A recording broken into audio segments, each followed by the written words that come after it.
Welcome everybody to the Data Analysis Lounge, cafe I should say. I'm Matt Parker from the EPI2ME team. I am a Director of Clinical Bioinformatics, and me and my colleague Sean McKenzie are going to take you through how to do variant analysis with EPI2ME. First, I'd like to reflect on today's talks. It was really incredible to see so many uses of EPI2ME in the talks from our community today. You know, we saw uses of human variation workflow and single cell workflow, allowing our community to get their ONT sequencing data right through to biological answers, really speeding up that process, allowing you to ask questions about your model system, your experiments, or your translational research. So behind the scenes, in the last few months in the EPI2ME team, we've been working really hard on an update. So we're really pleased today to bring you EPI2ME version 5.2. This is a really nice update to the interface of the application. We've refined the user interface and put resource management front and center.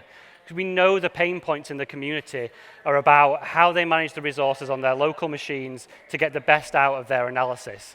So you can see on the dashboard now, you can see the total analyses you've run, the system CPU, and the system memory.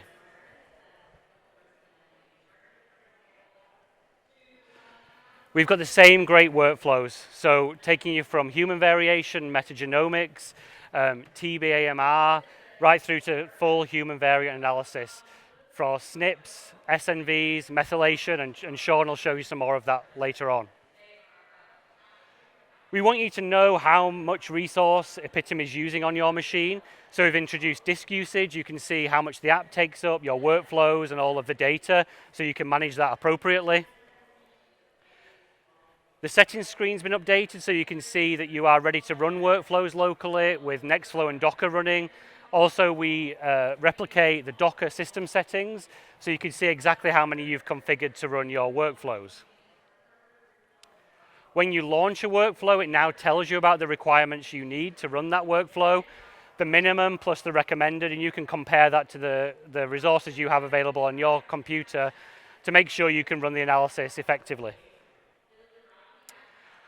We also hear a lot from our community who work in settings where perhaps networks are locked down. So we check connection status of things like the internet, GitHub, Docker and EPI2ME assets to make sure you can connect and get all of the things you need to run your analysis. And we really want to bring you more useful biological insights. And so we've integrated IGV into the application. This loads automatically. You can browse the reads. We've also integrated tertiary analysis partners into the human variation workflow, so you can take your results and get biological insights. We're also working on our integrated devices like the Gridiron, where we've integrated EPI2ME. It runs in the background, so we can take you from sample to answer without any analysis clicking. It's all integrated and seamless. So as always, there's more to come. Please attend the tech talk after this demo with Rosemary and Lakmal to hear more about the new features of EPI2ME version 5.2. We've got more features like remote access and management coming soon, also HPC execution, which is a feature that our users have asked for. I have one more thing before I introduce Sean. As always, we're trying to push the boundaries of what's possible in bioinformatics, and so we produced a technology preview of how we can run metagenomic classification on iPad. This application runs Kraken 2 or Minimap on the Apple Silicon, no cloud required. There's tech preview and there's some download links on your tables. And if you search Nanopore on the Apple App Store, you can go and freely download this and give it a go.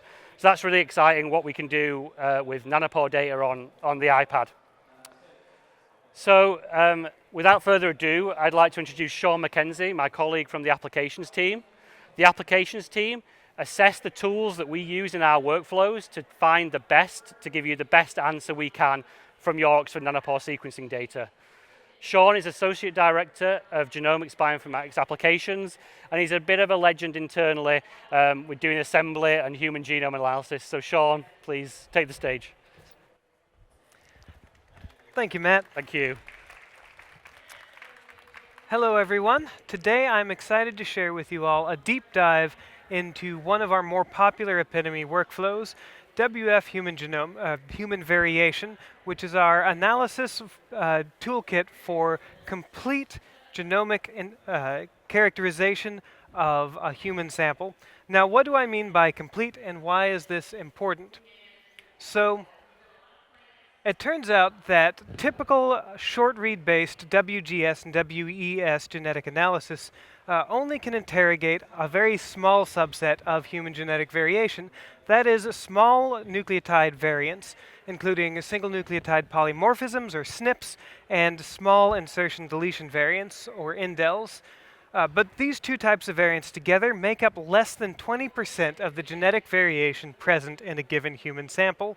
A much larger portion of the genome is contained within large structural variants, including inversions, large CNVs, and other types of SVs. Together, these can be over 80% of the genetic variation present in a sample. Furthermore, all of these types of variants are moderated by their epigenetic context. So particularly DNA methylation can play a big role in the actual phenotypes you observe based on your genetic underlyings. So combined, the ability to interrogate many more types of variants and see the epigenetic context gives you a much better understanding of the molecular basis of your phenotypes and more insights into potential diseases. So how do we actually do all of this? Well, we start with interrogation of the small nucleotide variants using our CLAIR3 small nucleotide variant caller. This is a deep learning-based tool that calls SNPs and indels across the whole genome highly accurately. So we see over a 99.7% SNP F1 accuracy genome-wide, and we also see over 96% indel accuracy in coding regions, based on 30x hack base call data. So these numbers are highly favorable compared to other platforms, but you can actually get even more information, even just about small nucleotide variants, using long-read sequencing. For instance, because we are able to span multiple copies of a repeat, we can often map reads in highly repetitive regions that short reads can't. So we can interrogate small nucleotide variants in the so-called dark regions of the genome. Over 99.5% of the non-gap bases in the HG38 genome reference are covered by reads with a greater than map quality score of 30 in a Nanopore WGS long read run.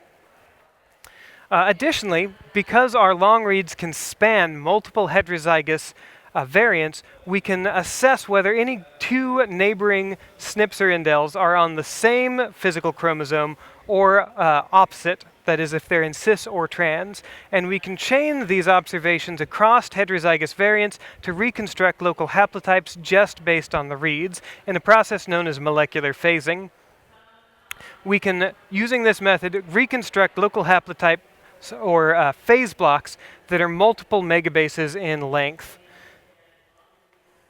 But not only can we call SNPs and indels highly accurately, we can also look at structural variants.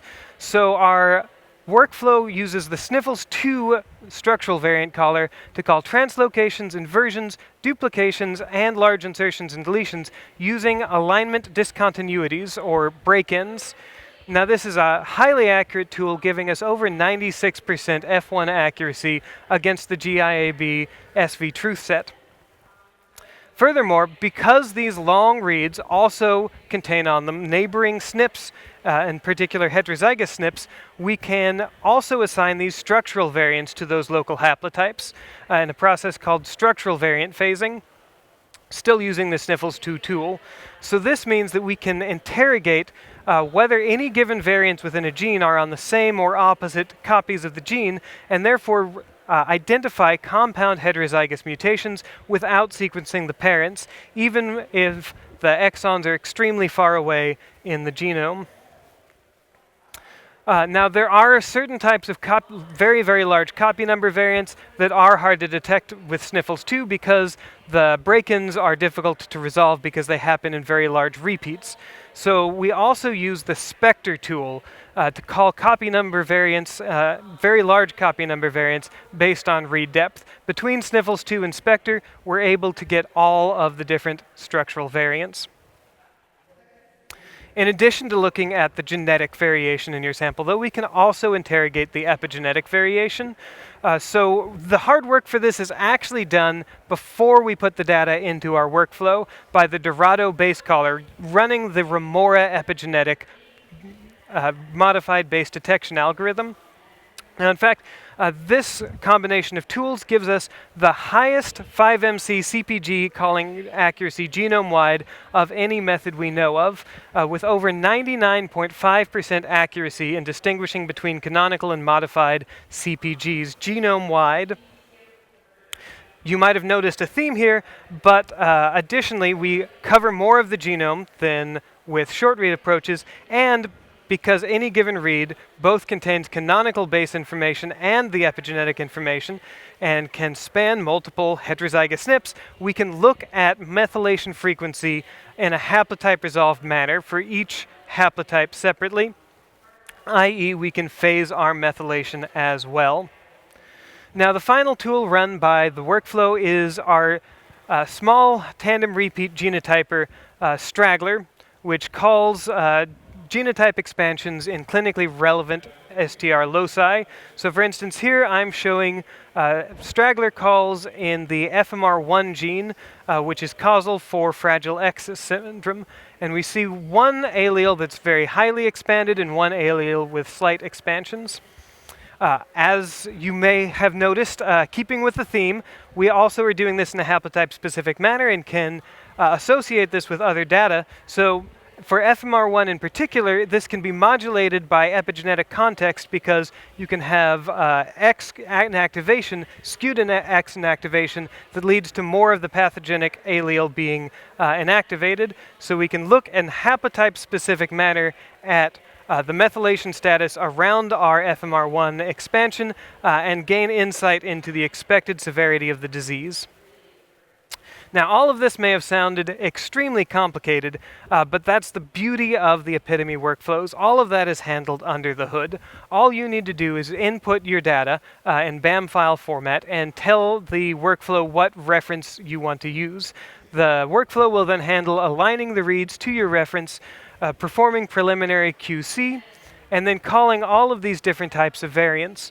It will also run the algorithms to reconstruct the local haplotypes and propagate that information first back to the reads and then from the reads on to the structural variant calls that we make with sniffles.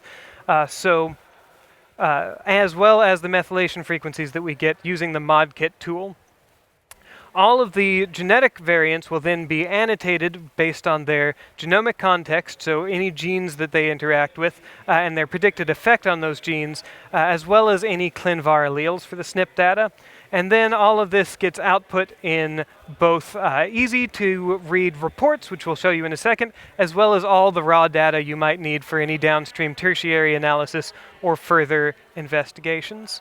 So, as I said, this is extremely easy to run, both using Nextflow to run it on the command line if you're an experienced bioinformatician, but even if you just have point-and-click skills, you can still run these workflows, and we'll demonstrate that right now.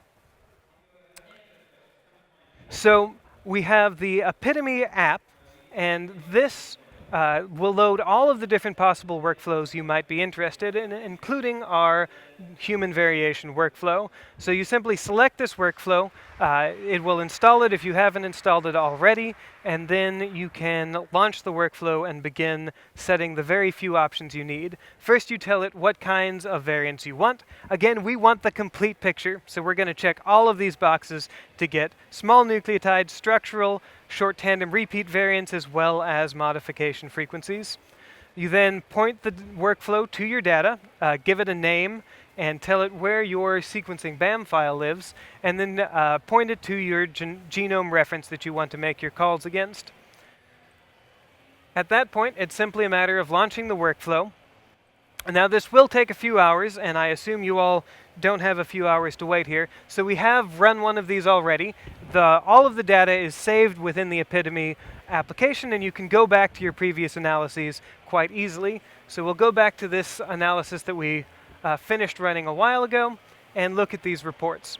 So we can see from the alignment report, that's our first QC report, and then we can see the total read lengths and how well everything mapped. And then we can go and dig into the variants themselves. Looking at our small variant statistics, we can see directly the ClinVar data as well as the annotations for predicted impacts on different genes. And then we can even link out from the application to ClinVar itself to look at exactly what we found in our sample. We also have reports for all of these different types of variants, but we'll just show you the STR calling report because this provides interesting information about both allele expansions in reads. This sample had an RFC1 expansion, but you can also see the genotype of that read, which is important for the RFC1 gene because certain genotypes of the motif cause disease, while others can be fully expanded, but based on the motif, cause no disease. All of that information is easily interrogatable within these reports. Thanks for that, Sean. Great demonstration.